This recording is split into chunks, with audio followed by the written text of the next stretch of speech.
Alrighty guys, it is Qaaman here today, and I'm bringing you another episode of Dragon Ball Thought for Talk with Blackenfist, and today we will be talking about something that has never really been discussed much in a lot of forums and stuff that I grew up, looking up, and it is actually about the anthropomorphism of animals in the Dragon Ball Z kingdom, essentially talking about the intelligence of animals. Now, Blackenfist and I have both obviously noticed a lot of differences in these two different types of animals in the Dragon Ball world, and we've always wondered, how exactly is it possible? So without wasting any more time, let's get straight into this video. So, did you guys know that the ruler of Earth, or if you want to call him a president or whatever term, is actually a dog? In both the anime and the manga, the ruler of Earth is a dog. His name is King Furry, just to be specific. Yes. And if you guys have been watching my Dragon Ball Z Legacy of Goku 2 playthroughs, you would know that I've also pointed out that there's a mayor on that game who's also a... he's obviously a mayor, and that would obviously show that how the heck can a dog become a mayor?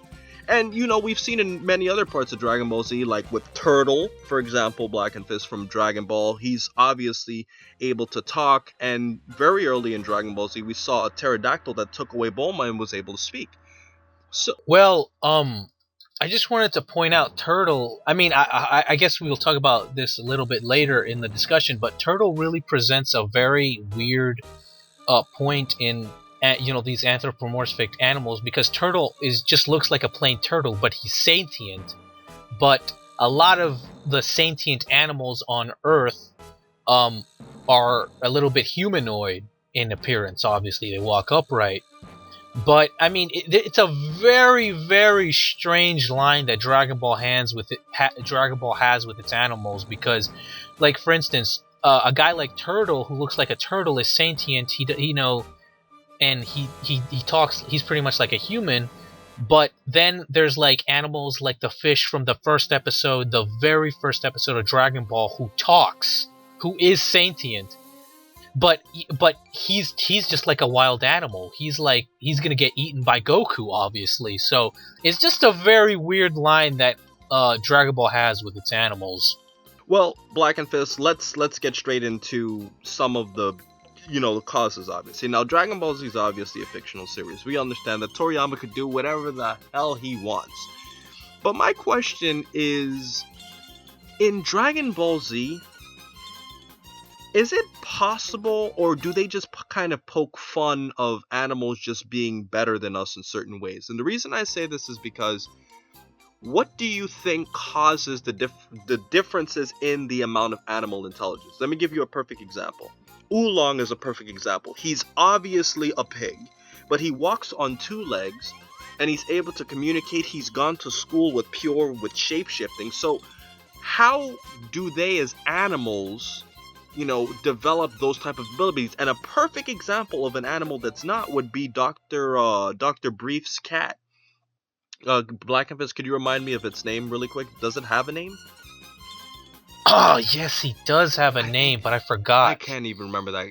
He has a name. I'll probably post a little call out in the video to if I remember it. But Dr. Jiro's cat, who's around Dr. Briefs. I'm sorry, Dr. Giro. I'm sorry, Dr. Brief's cat, who's around two geniuses for his entire life, can't really talk or behave like an exceptionally intelligent cat would. So, is it just... Do you think... So here's my theory, Blackenfist. Do you think animals in the Dragon Ball Z world are exceptional in certain ways, where it's kind of like you have a genius pig or a genius fish that can, learn from human interpretation and all of that?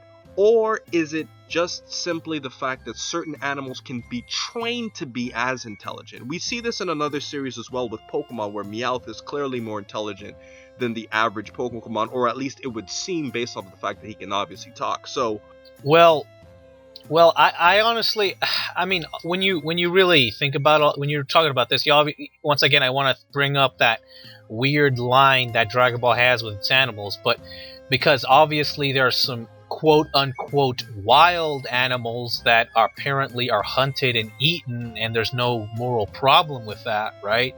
But obviously there would be a moral problem if, like, let's say Shu, Emperor Pilaf's henchman, like, was eaten. That would be like akin to cannibalism. You know what I mean? But so obviously there's a weird line there. But my guess is that there is a distinction between quote unquote wild animals, non-sentient animals, although even that is like crossed the line because as I said, some wild animals can talk and even use tools and whatever.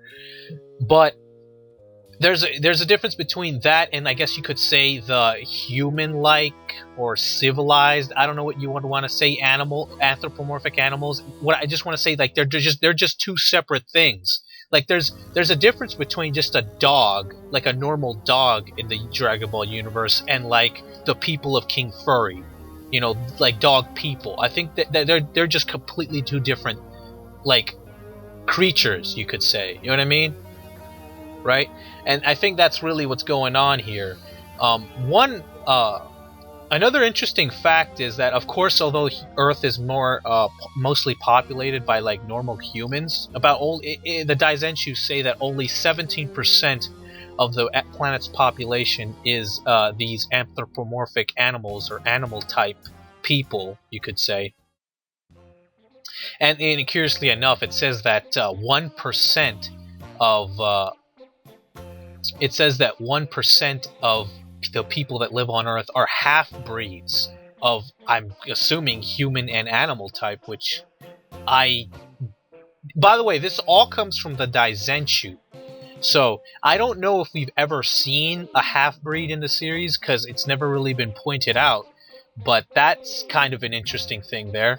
But one interesting observation that I had, because I've been watching Dragon Ball GT recently, and one interesting observation is that usually when you see shots of like the people of Earth, you'll usually see some animals sprinkled in there when you're watching like Dragon Ball or Dragon Ball Z. But in GT, it's like almost all humans.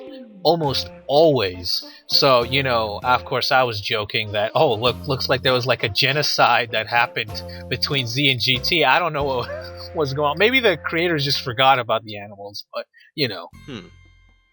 Well, Blackenfist, you know what? I am so glad that this was a Thought for Talk where I included you, because that whole point that you brought up about, you know, the animals as a percentage of the planet brought up so many different discussions that we could bring for even for future videos. But my ultimate question for you is this: do you believe that there are just some animals that are just naturally more intelligent? Do you think they're breeded?